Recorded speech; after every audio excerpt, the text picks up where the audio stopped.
Internet तथा सामाजिक सञ्जालमा यति बेला अर्जेन्टिनाका कप्तान लियोनल मेसीले पूर्व क्लब बार्सिलोनाको जर्सी टेकेर हिँडेको भिडियो तथा तस्बिर भाइरल बनिरहेको छ। यो घटना सोमबार एमएलएसमा इन्टर मियामीले एटलान्टा युनाइटेड विरुद्ध खेलेको खेलका दौरान भएको थियो। उक्त भिडियो र तस्बिर भाइरल बनेपछि अहिले मेसी ट्रोलको शिकार भएका छन्। मेसी समर्थित फ्यानले भने मेसीको बचाउ गरिरहेका छन्। यता आलोचक फ्यानले भने यस कुरालाई ट्रोलिङ गरिरहेका छन्। इन्टर मियामी र एटलान्टाको खेल सुरु हुनु अघि मियामीको टिम वार्मअपका लागि रङ्गशाला निस्किँदै थियो। त्यही बेला एक फ्यानले स्ट्यान्डबाट इन्टर मियामी सुपरस्टारको ध्यान खिच्ने प्रयास गर्दै बार्सिलोनाको जर्सी मेसीतिर फ्याके। मेसीको ध्यान आफूतिर तान्न ती समर्थकले त्यसो गरेका थिए, तर टिमसँग आफ्नै सुरमा हिँड्दै गरेका मेसीले त्यो कुरा थाहा पाएनन्। भिडियो हेर्दा यो पनि स्पष्ट देखिन्छ कि मेसीले त्यहाँ कुनै गल्ती गरेका छैनन्।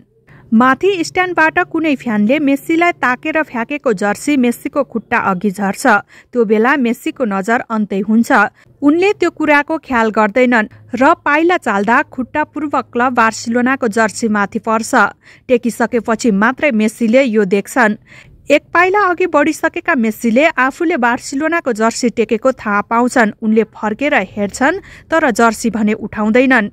भएको यति मात्रै हो। यस घटनामा मेसीको कुनै गल्ती वा गलत नियत देखिँदैन। मेसीको ध्यान अन्त्य हुँदा गल्तीले बार्सिलोनाको जर्सी उनी टेक्न पुग्छन्। 13 वर्षको उमेरमा स्पेन पुगेर 17 वर्ष खेलेको क्लबको जर्सी मेसी जस्तो खेलाडीले जानी जानी टेक्ने कुरै आउँदैन। उनी अहिले पनि बार्सिलोनालाई आफ्नो घर मान्छन्। अझै पनि उनी बार्सिलोना फर्किने योजना बनाइरहेका छन्।